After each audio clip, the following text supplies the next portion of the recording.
मैं साडी वालदा मेरी बेटी स्कूल गई घर वापस नहीं आई। अज 17 दिन हो चलिया। असी थाने भी बच्चा कटवाया, सानू पुलिस वाले ने भी कोई अता पता नहीं मालूम करके दसिया। असी बड़े परेशान हाँ।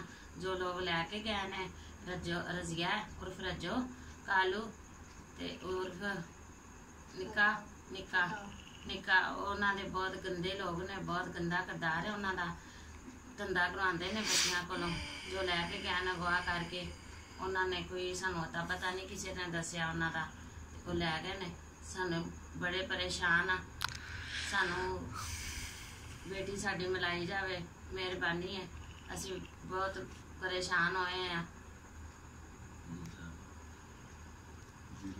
वजीर आला से साडी दरखास्त है कि साडी बेटी सानू मिलाई जाए। असी चक्कर ला ला के थाने दे थक गए। सानू कोई किसी तरह की खबर नहीं मिली, ना सानू कोई अता पता दसिया। पुलिस वाले साडी कोई मदद नहीं कर रहे।